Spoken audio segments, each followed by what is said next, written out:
আমরা সনাতনী সম্প্রদায়কে দীর্ঘকাল বহু সংগঠনে আমরা বিভক্ত ছিলাম। এই সুযোগটাকে কাজে লাগিয়ে প্রতিটি রাজনৈতিক দল যখনই আমরা কোনো আমাদের অধিকার নিয়ে কথা বলেছি, অনেকে বলছে আমরা বিগত 15 বছর কোথায় ছিলাম।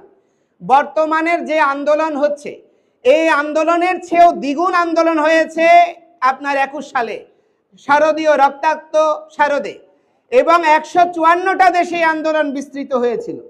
অথচ এই সত্যগুলো উপস্থাপন না করে সবসময় শুধু বিকৃত উপস্থাপনা করে। এবং সেই সময়ে আমরা যে নন্দনকাননে মহাসমাবেশ করেছিলাম, সেখানে তৎকালীন বিরোধী দলের নেতা বর্তমান মেয়র ডক্টর সাদাত সাহেব থেকে সোলাইমান শেখ থেকে শুরু করে আওয়ামী লীগ, বিএনপি, সমস্ত রাজনৈতিক দল আমাদের সঙ্গে সংহতি জানিয়েছিল।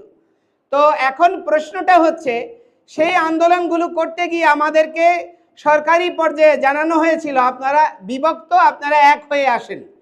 এই খেলা যেন আর খেলতে না পারে, এই জন্য আমরা সমস্ত সনাতনী সংগঠন, এখানে দেখবেন সবাই এক এক মতাদর্শের আচার্য, বিভিন্ন মতাদর্শের গুরুরা এক হয়েছে, এবং আমরা পুরো সনাতনী কমিউনিটি ঐক্যবদ্ধভাবে এগিয়ে যাব। আমরা কোনো রাজনৈতিক দলের লেজুর বৃত্তি করব না।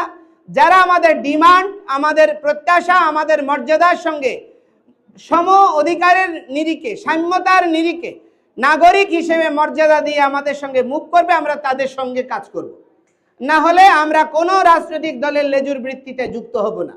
এই লক্ষ্যে আমরা পুরো জনগোষ্ঠীর সমস্ত আন্দোলনকারী যে দুটি বড় প্রতিষ্ঠান আমরা একীভূত হয়েছি। আজকে একটি আমরা ঘোষণা দিচ্ছি, আমাদের আগামী 22শে নভেম্বর রংপুরে যে বিভাগীয় মহাসমাবেশ হবে, আমরা 15 দিনের জন্য সমস্ত কার্যক্রম বন্ধ রেখেছিলাম।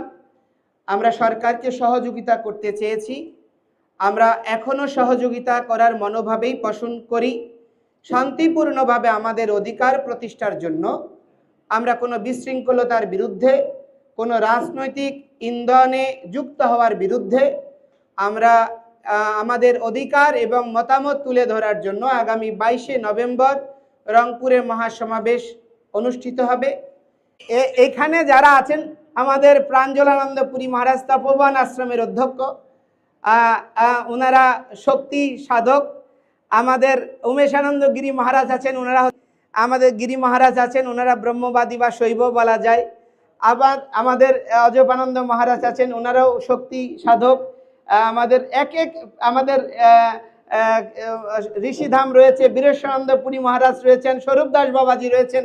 এখানে সব সন্তদের দেখেন, এরা হচ্ছে সনাতন সম্প্রদায়ের প্রতিনিধিত্বকারী কোনো ধর্মীয় সংগঠন নয়, এরা হচ্ছে গুরু বা নির্ণায়ক প্রতিনিধি।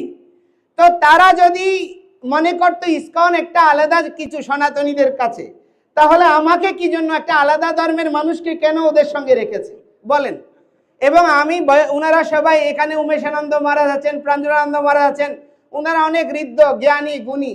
আমার মতো একটা নাবালককে কেন ওনারা মুখপাত্র করেছেন, এটা আপনারাই বিবেচনা করবেন, এটা আমি কি বলবো। এবং অতিশয় দুর্ভাগ্যজনক হচ্ছে এই অপতৎপরতাটা করা হচ্ছে বাংলাদেশের যে প্রতিক্রিয়াশীল গোষ্ঠী, তারা জানে ইসকন সারা বিশ্বে সমাদৃত।